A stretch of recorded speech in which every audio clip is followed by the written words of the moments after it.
Hello all, my name is Krishnak and welcome to my YouTube channel. So guys, हम लोग continue करेंगे Python playlist का। और ये वाला वीडियो काफ़ी इंपॉर्टेंट है क्योंकि इसमें हम लोग डिस्कशन करने वाले हैं पांडास लाइब्रेरी के बारे में। और पाइथन पांडास लाइब्रेरी काफ़ी इंपॉर्टेंट है गाइज। डेटा एनालिस्ट हो, डेटा साइंटिस्ट हो या बिजनेस एनालिस्ट हो, अगर आपको पाइथन में कुछ भी स्क्रिप्ट लिखना है, डेटा के साथ खेलना है, एक CSV फाइल, एक्सेल फाइल के साथ खेलना है या जेसन फाइल के साथ खेलना है, तो उस डेटा सेट को आप पहली बात तो एक डेटा स्ट्रक्चर में कन्वर्ट करते हो जिसको हम लोग बोलते हैं डेटा फ्रेम। और ये टाइप का डेटा स्ट्रक्चर एक्चुअली होता है और क्रिएट होता है इस पांडास लाइब्रेरी से। तो ये काफ़ी इंपॉर्टेंट वीडियो होगा। मैं पांडास पाइथन जो पांडास लाइब्रेरी के बारे में, उसके अंदर जितने भी ऑपरेशंस हैं, इसको मेन 3 वीडियो में डिवाइड किया हूं। ये है पार्ट 1 में हम लोग फोकस करेंगे पांडास डेटा फ्रेम समझने के लिए, उसके बाद पांडास सीरीज और उसके बाद पांडास बेसिक ऑपरेशन। ये काफ़ी इंपॉर्टेंट है गाइस, मैं फिर भी बोल रहा हूँ, बहुत ही इंपॉर्टेंट है। आपको ये प्रैक्टिस करना पड़ेगा जब आप एक्सप्लोरेटरी डेटा एनालिसिस कर रहे हैं, जब आप है ना फीचर इंजीनियरिंग कर रहे हैं, तो आप डेटा फ्रेम्स का काफ़ी यूज़ किए करेंगे। ठीक है, तो ये काफ़ी इंपॉर्टेंट वीडियो है, तो मेक श्योर करेगा आप पूरा का पूरा एंड तक देखिएगा। ये है पार्ट 1, इसके बाद मैं पार्ट 2 कल तक ला दूंगा और पार्ट 3 भी मैं कल तक ला दूंगा। तो चलिए शुरू करते हैं। इनिशियली एज यूजुअल हम लोग स्टार्ट करते हैं इंपोर्ट करने के लिए। तो यहाँ पे मैं, अगर पांडास लाइब्रेरी को इंपोर्ट करना है तो मैं लिख सकता हूँ इंपोर्ट पांडास एज पीडी। अगर समझ लीजिए आप कोई ऐसे इन्वायरमेंट में हैं जहाँ पे आपके पास पांडास लाइब्रेरी नहीं है, तो आप उसको इंस्टॉल कर सकते हैं इस तरीके से, जैसे मैंने यहाँ लिखा हूँ पिप इंस्टॉल पांडास। ये सिंबल यूज करना काफी इंपॉर्टेंट है, एक्सक्लेमेशन। सिर्फ यहाँ पे अगर आप कमांड प्रॉम्प्ट से लिख रहे हैं तो सिर्फ पिप इंस्टॉल पांडास लिख दीजिए, तो अपने आप इंस्टॉल हो जाएगा। जो हम डिफॉल्ट इन्वायरमेंट यूज करते हैं एनाकोंडा का, उसमें बाय डिफॉल्ट पांडास आता है। तो यहाँ पे हम लोग इंपोर्ट पांडास एज पीडी कर देते हैं, तो देखिए एग्जीक्यूट हो जाएगा, परफेक्टली एग्जीक्यूट हो जाता है। तो ये रहा हमारा पांडास लाइब्रेरी और ये रहा एलाइस पीडी। ठीक है, इसके साथ मैं एक और लाइब्रेरी यूज करना चाहूंगा जो हम लोग बोलेंगे नमपाई। ऑब्वियसली आपको याद है नमपाई हम लोग ऑलरेडी देख चुके हैं, ट्यूटोरियल 8 में बहुत सारे ऑपरेशंस किए थे। ये सारा चीज़ हम लोग ने पिछले क्लास में किया हुआ था। अगर नहीं देखे हैं प्लीज़ मेक श्योर करिए वो प्लेलिस्ट देखिए। ठीक है, बहुत ही इंपॉर्टेंट है। अब देखिए गाइज, मैं पांडास के बारे में सिंपली कैसे बताता हूँ आपको। अगर समझिए मेरे पास एक एक्सेल फाइल है, ठीक है, और प्रॉब्ली मैं एक्सेल फाइल में, लेट्स से दैट मेरे पास थोड़े रिकॉर्ड्स हैं। यहाँ पे मैं रिकॉर्ड्स का नाम लिख सकता हूँ एज, यहाँ पे लिख सकता हूँ मैं फर्स्ट नेम, यहाँ पे मैं लिख सकता हूँ लास्ट नेम। ठीक है, लास्ट नेम।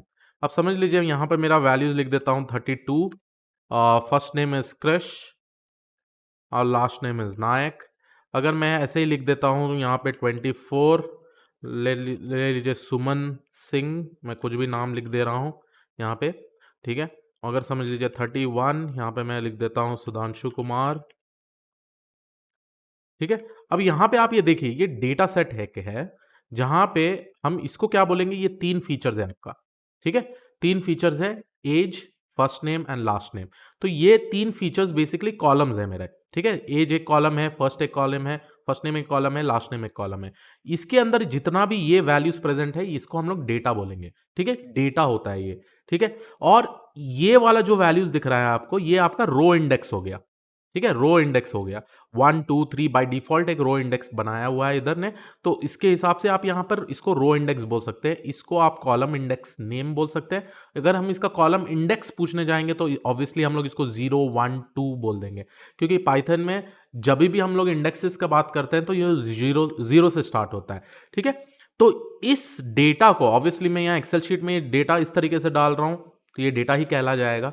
अगर मैं ये डेटा को क्रिएट करता हूं पाइथन पांडास के हिसाब से, एक डेटा फ्रेम डेटा स्ट्रक्चर के हिसाब से, राइट, तो ये एंटायर डेटा कन्वर्ट हो जाता है डेटा फ्रेम के फॉर्म में। ठीक है, तो पांडास में मैं क्या करता हूं कि कभी भी मैं ये डेटा को रीड करूं, ठीक है, रीड करूं, अगर मैं ये डेटा पूरा का पूरा रीड कर लेता हूं तो ये डेटा कन्वर्ट हो जाता है डेटा स्ट्रक्चर में, जिसको हम लोग डेटा फ्रेम बोलते हैं। ठीक है, तो ये काफी इंपॉर्टेंट चीज है आपको समझने के लिए। जो ये स्पेसिफिक डेटा है, मैं फिर से रिपीट कर रहा हूं, अगर मैं ये डेटा को रीड कर देता हूं एक्सेल शीट में तो मैं स्पेसिफिकली इसको डेटा बोलूंगा, बट अगर मैं पांडास लाइब्रेरी यूज करके ये डेटा को रीड करता हूं, वो बाय डिफॉल्ट कन्वर्ट करता है एक डेटा स्ट्रक्चर में जिसका नाम है डेटा फ्रेम। ठीक है। तो डेटा फ्रेम में ऑब्वियसली आपको पता चल गया, कॉलम नेम होगा, रो नेम होगा, रो इंडेक्स भी बोल सकते हैं, कॉलम इंडेक्स भी बोल सकते हैं, और उसके साथ ये स्पेसिफिक डेटा होगा। तो चलिए मैं एक सिंपल तरीका दिखा देता हूं आपको डेटा फ्रेम कैसे बनाते हैं। सो data frame creation, create data frames. ठीक है। तो डेटा फ्रेम यूज बनाने के लिए हमारे पास होता है पीडी, जो मैंने पांडास का अलायस नेम यूज किया है, डॉट डेटा फ्रेम। ठीक है। तो ये डॉट डेटा फ्रेम जो फंक्शन है, अगर मैं इसको शिफ्ट टैब पकड़ूं तो यहां पे देखिए क्या क्या वैल्यूज आता है। आपका आ गया इन डेटा, ठीक है, जो डेटा मैंने बोला, उसके अलावा इंडेक्स, उसके अलावा कॉलम्स। तो यही सेम चीज है जो मैंने आपको यहां पर एक्सेल शीट में जो जो चीज बताया है, ये रहा मेरा कॉलम, ये रहा मेरा इंडेक्स। ठीक है। तो अगर मैं इसको 0 1 2 3 से रीड करूं तो इसको बोलते हैं हम लोग कॉलम इंडेक्स। अगर मैं इसको भी 0 1 2 3 से रीड करूं तो ये हो जाएगा रो इंडेक्स। अभी फिलहाल के लिए हमारे पास है कॉलम नेम, और उसके अलावा हमारे पास है रो नेम। ठीक है। तो यही सेम चीज, मतलब इंडेक्स नेम मैं बोल सकता हूं। तो यहां पे मैं पहली बात तो डेटा दूंगा, ठीक है, डेटा दूंगा, उसके बाद मैं इंडेक्स का नाम दूंगा, उसके बाद मैं कॉलम्स का नाम दूंगा। तो चलिए उससे पहले हम लोग एक स्क्रैच से बनाते हैं। अभी मैं कोई डेटा सेट रीड नहीं करना चाहता हूं पांडा से। पहली बात तो हम लोग स्क्रैच से डेटा फ्रेम बनाएंगे, ठीक है, वो काफी हेल्पफुल रहेगा हमारे। तो उसको करने के लिए अगर समझिए मैंने लिख दिया np.array। np.array क्यों यूज होता है? क्योंकि हम लोग अरे बनाने के लिए यूज होता है। अगर उसके अलावा भी अगर आपको दूसरे तरीके से बनाना है तो हम लोग लिख सकते हैं np.arrange। अगर मैं np.arrange में 0,20 लिख दूं, ठीक है, 0,20 लिख दूं np.arrange में, और अगर मैं एग्जीक्यूट कर दूं तो यहां आपको दिखेगा ये 20 एलिमेंट सेलेक्ट हो रहा है ये अरेंज में। मैंने अभी यहां पर कोई स्टेप साइज नहीं दिया है, थर्ड पैरामीटर अरेंज में होता है स्टेप साइज। अब मैं अगर इसको रीशेप कर दूं, रीशेप लेट्स से मैं कर देता हूं 4,5 या 5,4, तो यहां पे हम लोग क्या स्पेसिफिकली बोल रहे हैं, ये जो डेटा है अपना 5 रोज और 5 रोज और 4 कॉलम्स के हिसाब से फॉर्मेट हो गया है। तो इसको हम लोग बोलेंगे 2 डायमेंशनल डेटा। तो ये जो डेटा हम लोग ने क्रिएट किए हैं, तो ये इसका मतलब हमारे पास 5 रोज है, जिसको हम लोग यहां से इंडिकेट कर सकते हैं 5, और 4 कॉलम्स है 1 2 3 4। ठीक है। तो अगर ये डेटा को मैं डेटा फ्रेम में कन्वर्ट करना चाहूं तो मैं कैसे करूंगा वो दिखाता हूं मैं आपको। ठीक है। तो मैं यहां पे उसको एग्जीक्यूट भी कर देता हूं। तो यहां पे आप देखिए फर्स्ट पैरामीटर आपका क्या बोलता है कि भाई हमें डेटा चाहिए। तो डेटा हम यहां लिख देते हैं। ठीक है। मैं यहां लिख देता हूं डेटा इज इक्वल टू ये। ठीक है, बहुत ही सिंपल तरीके से, विदाउट एनी प्रॉब्लम। उसके बाद मैं लिख देता हूं सेकंड वाला पैरामीटर जो हमारा इंडेक्स है। अब इंडेक्स में मैं यहां पर स्पेसिफिकली इंडेक्स का नाम दूंगा। जो ये इंडेक्स है, जो ये इंडेक्स का नाम है, यहां पर बाय डिफॉल्ट 1 2 3 4 है। तो मैं यहां अगर इंडेक्स का नाम कुछ दूं तो वो इंडेक्स का नाम इधर भी क्रिएट हो जाएगा। लेट्स से कि मेरे पास ये, मैं लिख देता हूं रो 1, रो 2, थर्ड पैरामीटर हो गया आपका रो 3, फोर्थ पैरामीटर हो गया आपका रो 4। अब कितने कितने रोज बनाएंगे आप? यहां पे देखिए 5,4 है, तो आपको 5 रोज का नाम लेना पड़ेगा इधर। ठीक है। तो यहां पे हमारा रो 5, ये भी हम लोग कोट्स में लिखेंगे। बहुत ही सिंपल तरीके से हम लोग ने इतना लिख दिया है। Very good. ठीक है। अब ये हमारा हो गया इंडेक्स। ठीक है, हमारा ये डेफिनेटली हम लोग इसको इंडेक्स बोल देंगे। ठीक है। अब इंडेक्स के बाद नेक्स्ट पैरामीटर जो है डेटा फ्रेम में, वो कौन सा पैरामीटर है? तो यहां पर अगर आप देखेंगे इंडेक्स एक्सेस नन, यहां है कॉलम्स। ठीक है। अब हमको कॉलम्स का नाम भी देना पड़ेगा, और कितने कॉलम्स का नाम देना पड़ेगा? 4 कॉलम का नाम देना पड़ेगा। तो यहां पे मैं स्पेसिफिकली लिख देता हूं, लेट्स से मैंने कॉलम्स का पैरामीटर ले लिया, और इसको मैं फिर से लिस्ट में दूंगा 4 कॉलम। तो कॉलम 1 एंटर दबा के, कॉलम 2, कॉलम 2, फिर से एंटर दबा दूंगा, कॉलम 3।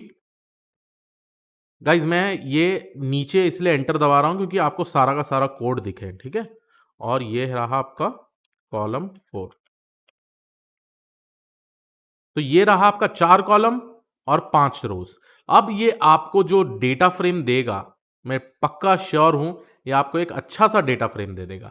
ठीक है, ये आपको क्लियरली एक अच्छा सा डेटा फ्रेम दे देगा। अगर समझ लिया आपने कम रोज लिख देते हैं तो आपको वहां पे एरर आ जाएगा।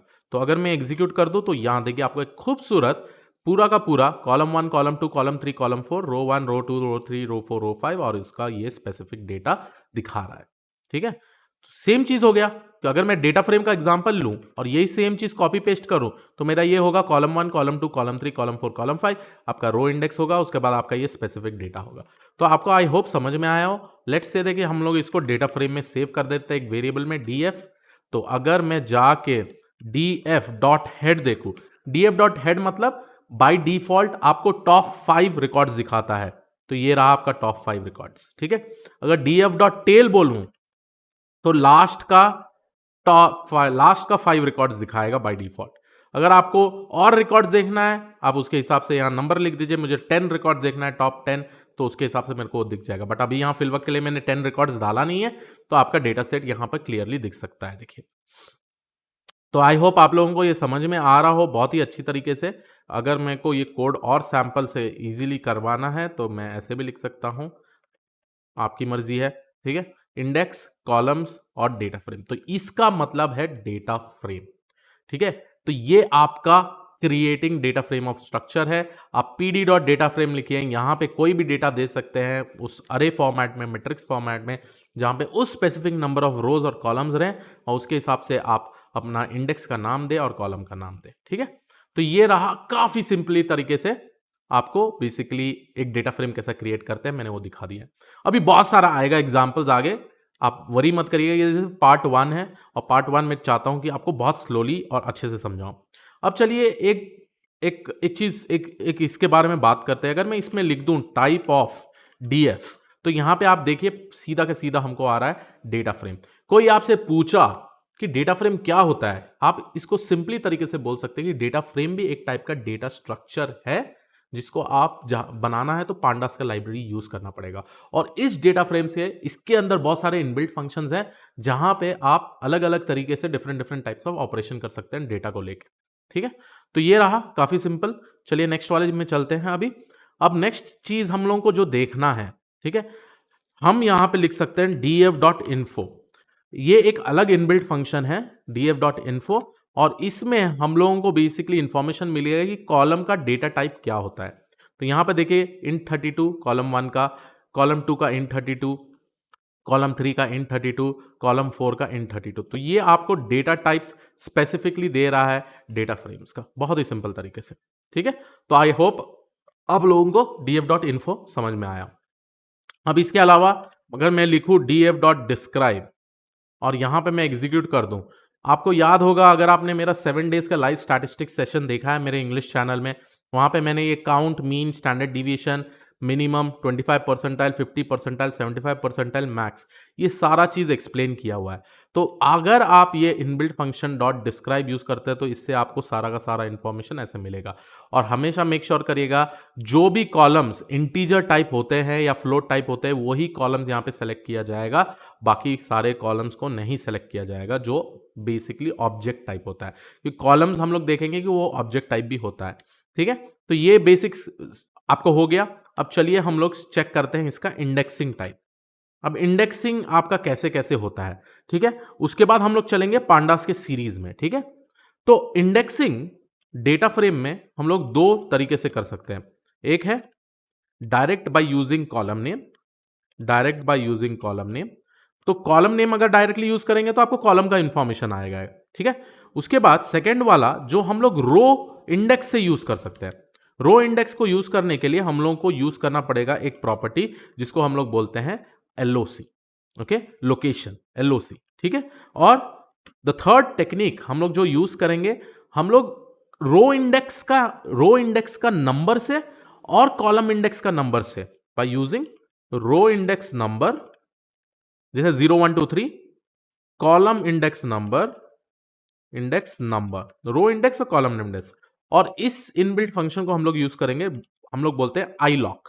आईलॉक मतलब इंडेक्स लोकेशन। तो ये सारे टेक्निक से हम बेसिकली रीड करेंगे इंडेक्सिंग। कोई भी डेटा को हम लोग को रिट्रीव करना है एक डेटा फ्रेम में। लेट्स से देखिए हमको यहां से ये सारे वैल्यूज निकालने हैं 5 6 9 10, तो हम लोग कैसे इंडेक्सिंग करेंगे। तो इस तीन टेक्निक से हम लोग देखते हैं क्या क्या कर सकते हैं। चलिए हम यहां पर डिस्प्ले कर देते हैं df.head, सो दैट आपको इजीली पता चल जाए। अब चलिए पहली बात तो हम लोग स्टार्ट करते हैं कॉलम के नेम से। अब कॉलम के नेम से लेट्स से दैट हमको कॉलम 1 चाहिए, ठीक है? या कॉलम 2, कॉलम 3, ये 3 कॉलम का डिटेल्स चाहिए। तो मैं कैसे डेटा फ्रेम से इसको इंडेक्सिंग कर सकता हूँ? बहुत ही सिंपल है। मैं लिख दूंगा डीएफ और हमेशा मैं जब मल्टीपल कॉलम्स रहते हैं मैं उसको नेस्टेड लिस्ट में लिखता हूँ, ठीक है? नेस्टेड लिस्ट में। तो यहां आपका आएगा पहली बात तो कॉलम 1 जो ये रहेगा, और उसके बाद आपका सेकंड होगा कॉलम 2।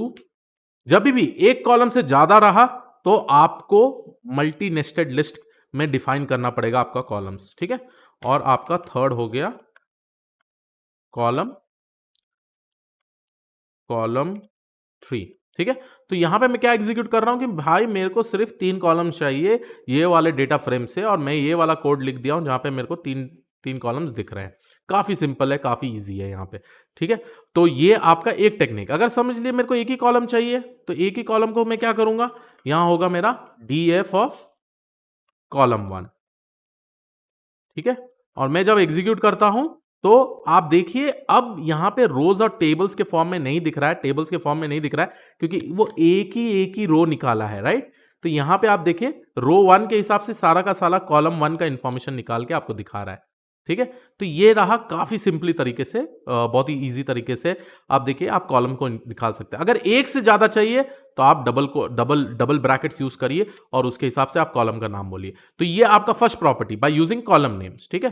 तो यहां पे मैं कमेंट्स भी लिख देता हूं बाय यूजिंग कॉलम नेम, ठीक है? तो ये भी बाय यूजिंग कॉलम नेम हो गया। अगर मैं इसका टाइप भी देखूं तो टाइप भी अभी मेरे को मिलेगा, इसको हम लोग बोलेंगे डेटा फ्रेम, ठीक है? डेटा फ्रेम, देखिए डेटा फ्रेम। अब ये टाइप मैं निकाल देता हूं अभी के लिए, देखिए, और मैं इसका टाइप देता हूं, ठीक है? इसका टाइप देखते हैं क्या होगा। सो इसका टाइप है, हम लोगों को जो मिलता है वो है सीरीज, ठीक है? अब यहीं मैं आपको डिफरेंस सिखाऊंगा और समझाऊंगा पांडास और सीरीज के बीच में क्या डिफरेंस है। सीरीज, अगर आपको सिंपल तरीके से जानना है कि पांडास और सीरीज के बीच में क्या डिफरेंस है, पांडास में होता है multiple combination of columns and rows, ठीक है? कॉम्बिनेशन होता है मतलब एक से ज्यादा होना ही चाहिए। अगर मैं ये एक रो लूं और दूसरा रो लूं और कॉलम में मैं सारे लूं, या मैं ये एक कॉलम से ज्यादा लूं एटलीस्ट और एक रो से ज्यादा लूं, तो वो बन जाता है डेटा फ्रेम्स, ठीक है? अगर मैं सीरीज का बात करूं, सीरीज मतलब आप आइदर एक रो ले रहे हैं या आप आइदर एक कॉलम ले रहे हैं, और कौन सा भी कॉलम हो सकता है। अब इस पर्टिकुलर केस में मैं एक ही कॉलम ले रहा हूं, कॉलम 1, तो मेरे को ये सारा इंफॉर्मेशन मिल गया। तो एक ही कॉलम जब ले रहा हूं इसको कंसिडर किया जाएगा सीरीज। जब हम मल्टीपल कॉलम्स या मल्टीपल रोज को कंबाइन कर देते हैं तो उसको बोलते हैं डेटा फ्रेम्स। तो ये रहा बेसिक डेफिनेशन डेटा फ्रेम और सीरीज के बीच में, ठीक है? तो आप, आई होप आप लोगों को समझ में आया। हमेशा याद रखिए सीरीज में सिर्फ आइदर एक ही रो होगा या एक ही कॉलम होगा, whereas in data frames आपको मल्टीपल कॉलम्स हो सकता है, मल्टीपल रोज हो सकते हैं। तो रोज तो एटलीस्ट ग्रेटर देन 1 होना चाहिए, मतलब ग्रेटर एक रोज से ज्यादा ही होना चाहिए, कॉलम्स भी एटलीस्ट एक कॉलम से ज्यादा होना चाहिए, ठीक है? तो ये आपको बेसिक अंडरस्टैंडिंग मिल गया हो और आप यहां देख सकते हैं इस तरीके से। तो कभी भी आपको सीरीज निकालना है तो आप निकाल सकते हैं। अब देखिए by using column name no आपने इंडेक्सिंग कर लिया। अब चलिए सेकंड टाइप के इंडेक्सिंग में जाते हैं हम लोग, जो हम बोल रहे हैं रो इंडेक्स के हिसाब से, जहां पे हम लोग लॉक पैरामीटर यूज करेंगे।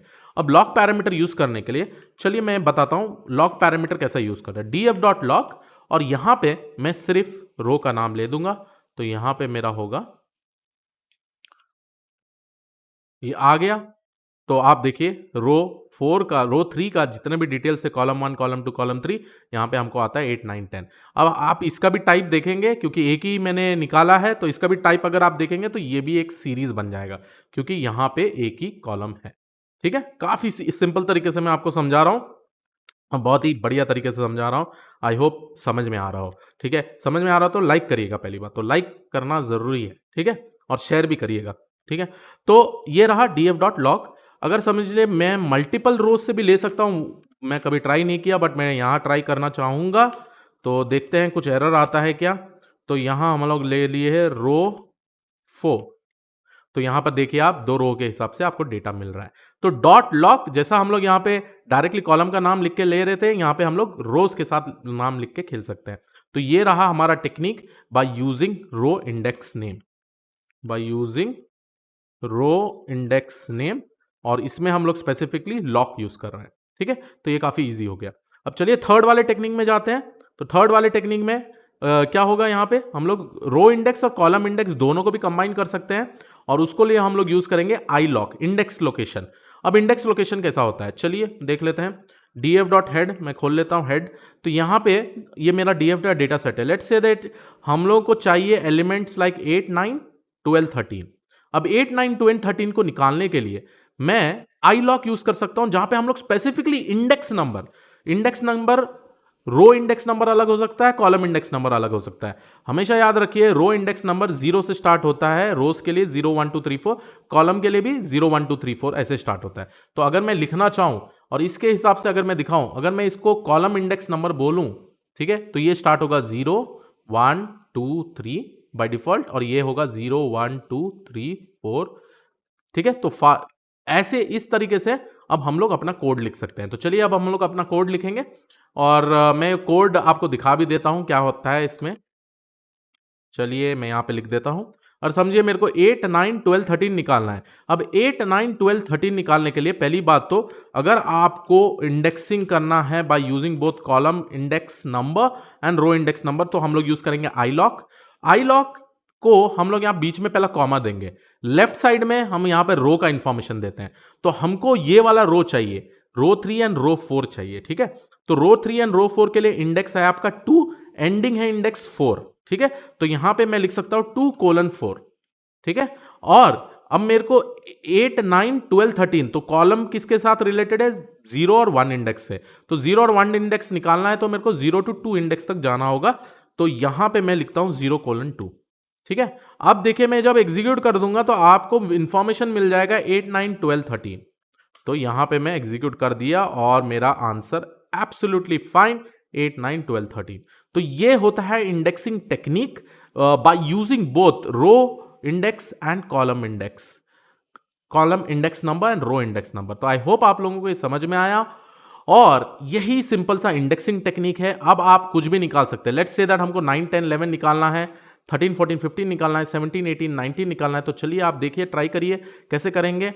बहुत ही सिंपल तरीके से फिर से df कर दूंगा मैं, और यहां पे लिख दूंगा डॉट आई लॉक, और मैं यहां कर दूंगा 2:2 मतलब पूरा 2 कोलन से यहां से 9 10 11, ये 2 कोलन से पूरा एंड तक कर देने वाला हूं।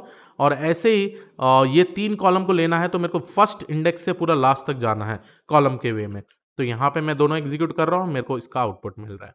ठीक है, तो आई होप आप लोगों को बहुत ही इजीली पता चल गया हो इंडेक्सिंग टेक्निक। सेम ले हम लोग ने अरेज में भी ऐसे इंडेक्सिंग किया हुआ था, तो उससे आई होप आप लोगों को आइडिया मिल गया है। चलिए एक असाइनमेंट मैं आपको दे देता हूं, आप कोशिश करिए मेरा नंबर निकालने का, जो है 0 4 8 12 16 और 3 7 11 15 19। तो बताइएगा इसका कोड कैसा रहेगा, डिस्क्रिप्शन में बताइएगा। और आपको अगर आता है दैट इज अमेजिंग, आपको मतलब आप ऑलरेडी बेटर हो गए हैं ये सब पढ़ने के बाद। ठीक है, अब चलिए एक और मैं लिख देता हूं, यहां लिख देता हूं df आई लॉक, और यहां लिख देता हूं कोलन कॉमा 1 कोलन। तो अगर मैं एग्जीक्यूट करूं तो देखिए मेरा डेटा ऐसा आता है। क्या मैं ये डेटा को, ये डेटा फ्रेम को, हम लोग इसको डेटा फ्रेम ही बोलेंगे राइट, इसको क्या मैं अरेज में कन्वर्ट कर सकता हूं? तो आंसर है यस।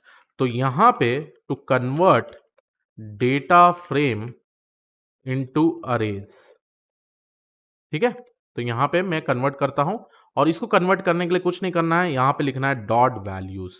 ठीक है, तो डॉट वैल्यू जैसा लिखेंगे तो देखिए आपका ये अरे में कन्वर्ट हो गया है। ठीक है, तो सिर्फ आपको डॉट वैल्यूज में लिखना है, तो वो कॉलम नेम को इंडेक्स रिमूव कर देगा, और आपका रो इंडेक्सेस को भी रिमूव कर देगा, और अपने आप ही इस तरीके से दे देगा। तो ये काफ़ी अच्छा चीज़ है। तो ये रहा, हम लोग ने यहाँ दो चीज़ मेनली कवर किया है, पांडास डेटा फ्रेम और सीरीज। मैंने दिखा दिया कि पांडास को कैसे क्रिएट करते हैं, कैसे डेटा फ्रेम क्रिएट करते हैं, कैसे सीरीज क्रिएट करते हैं, और उसके अलावा आप कैसे इंडेक्सिंग कर सकते हैं, वो सारा चीज़ बता दिया हूँ मैं। अब चलिए हम लोग चलते हैं थोड़ा ऑपरेशंस में, बेसिक ऑपरेशंस अभी, क्योंकि आपको इतना नॉलेज में बेसिक ऑपरेशन तो जानना ज़रूरी है। क्या क्या बेसिक ऑपरेशन हम लोग कर सकते हैं, तो चलिए हम लोग यहाँ डीएफ को प्रिंट करते हैं। अब डीएफ में मैं सोचता हूँ, ठीक है, चलिए मैं डीएफ में एक बहुत सिंपल सा टेक्निक डाल देता हूँ कि डीएफ में ये डेटा फ्रेम में कोई नल वैल्यूज़ है कि नहीं, मेरे को चेक करना है।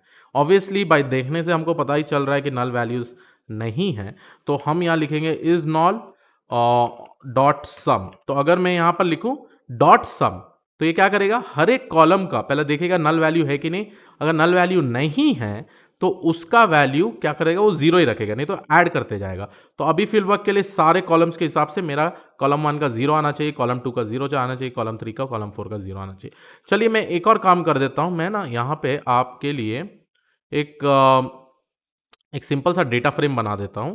ठीक है, चलिए एक बहुत ही सिंपल सा डेटा फ्रेम बना देता हूं जहां पे हम लोग स्पेसिफिकली नल वैल्यूज लिखेंगे। तो आपका हो गया डेटा np डॉट अरेंज, मैं ये सब निकाल देता हूँ। चलिए मैं यहाँ पे 1 कॉमा np डॉट नैन लिख देता हूँ कि नंपाई में np डॉट नैन मतलब नल वैल्यू बना देता है, और 2 लिख देता हूँ। ठीक है, तो यहाँ पे मेरा स्पेसिफिकली आप देख लीजिए कि यहाँ पे मेरा एक ही रो लिया हुआ हूँ। अगर मेरे को इसको मल्टीपल रो बनाना है तो मैं इसको इस तरीके से भी कर सकता हूँ, देखते हैं। ठीक है, तो सेकंड वाला मेरा ये रो होगा और मैं यहाँ लिख देता हूँ 1 3,4। ठीक है, तो यहाँ हम स्पेसिफिकली क्या कर रहे हैं, 2 रोज लिए हैं और 3 कॉलम लिए हैं, राइट। तो 3 कॉलम लिए हुए हैं, 3 कॉलम। चलिए देखते हैं एग्जीक्यूट हो ही जाता है कि नहीं। तो ला डेटा फ्रेम पूरा रिप्लेस हो गया है, एग्जीक्यूट हो गया है, परफेक्ट। तो ये रहा मेरा नैन वैल्यू। आप देखिए जब np.nan यूज करते हैं हम लोग तो यहाँ पे हम लोगों को दिख रहा है कि नैन वैल्यू आ रहा है, और नैन वैल्यू को नल वैल्यूज हम लोग बोलते हैं। तो अगर हम अब इसका नैन वैल्यू को पकड़ना है, कैसे हम लोग पकड़ेंगे, यहाँ पे डॉट इज नल डॉट सम कर दें। तो अब देखिए कॉलम 2 में आपको एक काउंट दिखाएगा।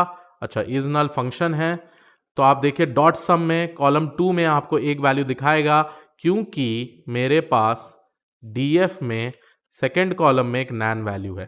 ठीक है, तो इसलिए आपको कॉलम 2 का काउंट में 1 दिखा रहा है। अगर आपको सिर्फ वही रिकॉर्ड निकालना है जिसमें नल है, ठीक है, तो आप इसी चीज को कॉपी करके यहाँ पेस्ट कर दीजिए, इसके ऊपर डीएफ लिख दीजिए और इसके हिसाब से आप बस ये सम निकाल के इंडेक्सिंग कर दीजिए। तो आपको देखिए रो 1 रो 2, अच्छा df डॉट इज नल, यहाँ पे नैन नैन नैन क्यों आया है, अच्छा तो मैं बस ये वाला सिंबल यूज करता हूँ।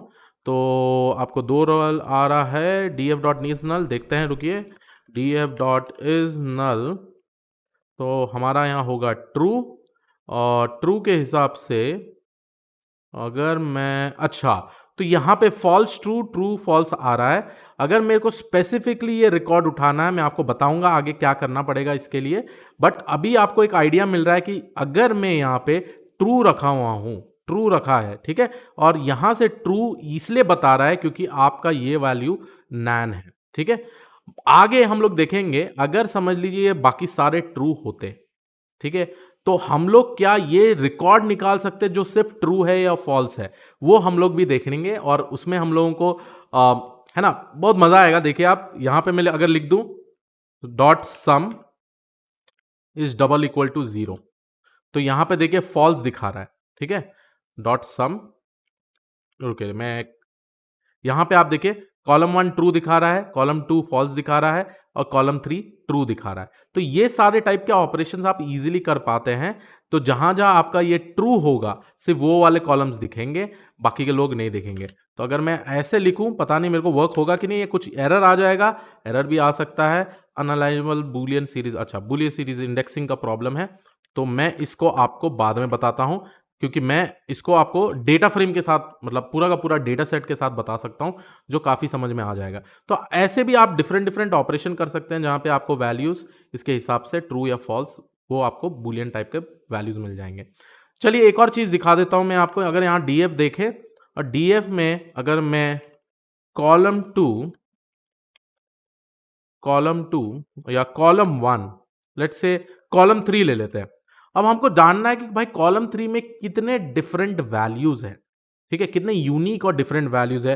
तो मैं यहां लिख सकता हूं value underscore count, value underscore counts, और मैं एग्जीक्यूट कर दूं तो यहां पर देखिए 2 1 नंबर प्रेजेंट है, मतलब 2 कितने बार प्रेजेंट है, एक बार प्रेजेंट है, 4 एक बार प्रेजेंट है। ठीक है, तो अगर मैं फिर से यहां पर दिखा दूं आपको डीएफ में, तो यहां देखिए 2 एक ही रो में प्रेजेंट है, 4 एक ही रो में प्रेजेंट है। तो ये वैल्यू काउंट से आपको ये पता चल जाएगा कि एक नंबर कितने बार और एक डेटा कितने बार प्रेजेंट है और कितने सारे रोज में प्रेजेंट है। अगर समझ लीजिए आपको जानना है कि ये कॉलम में कितने यूनिक वैल्यूज है, तो उसके लिए तो आप कुछ नहीं करिएगा, आप कॉलम 3 लिख के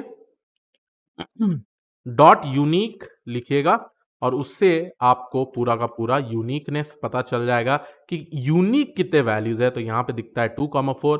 अगर मैं कॉलम 2 के साथ ट्राई करूं तो आपको दिखता है 9,3। ठीक है, 2 यूनिक वैल्यूज। शायद मैंने वैल्यू काउंट में थोड़ा डेफिनेशन गलत बोल दिया था, बट हमेशा याद रखिए वैल्यू काउंट में ये बताएगा कि एक टाइप का वैल्यू कितने बार कितने रोज में प्रेजेंट है और वो वाला रोज कौन कौन से हैं। ठीक है, तो अगर मैं डीएफ को ये वाला कंसिडर कर लूँ, चलिए मैं फिर से एग्जीक्यूट कर देता हूँ ये वाला डीएफ, और ये मेरा डीएफ डॉट हेड है। तो अगर मैं ये एलिमेंट फिर से यहाँ एग्जीक्यूट करूँ, जैसे DF column dot to unique, तो इसमें देखिए डीएफ में कॉलम 2 में कितने यूनिक वैल्यूज हैं, 1, 5, 9, 13, 17। तो ये आपको पूरा का पूरा यूनिक वैल्यूज दिखा देगा। तो आई होप आप लोगों को ये समझ में आया हो। तो ये रहा बेसिक डेटा ऑपरेशंस जो काफ़ी हेल्पफुल होता है। और डेटा ऑपरेशंस बहुत ही अलग अलग टाइप के हैं जो मैं आपको बताऊंगा और समझाऊंगा कि क्या क्या कर सकते हैं। एक और ऑपरेशन चलिए मैं बता ही देता हूं यहाँ पे। अगर मैं ये डीएफ लिख रहा हूं, ठीक है, लेट्स से मैंने यहाँ पे ग्रेटर देन 2 लिख दिया, तो यहां देखिए आपको कौन कौन सा आ रहा है, फॉल्स फॉल्स फॉल्स। ठीक है, false false true true false. ठीक है, अगर समझ लीजिए मैंने यहाँ पे स्पेसिफिकली ये लिख दिया कि भाई ये वाले कॉलम से, लेट्स से कि हमको कॉलम 2 से ग्रेटर देन 2 वाले एलिमेंट्स निकालने हैं और मेरे को वो स्पेसिफिक रोज निकालने हैं, तो मैं यहाँ क्या करूँगा, डीएफ टू डीएफ इसके ऊपर कर दूंगा इंडेक्सिंग के हिसाब से, और वो रोज हमको स्पेसिफिकली मिल जाएगा।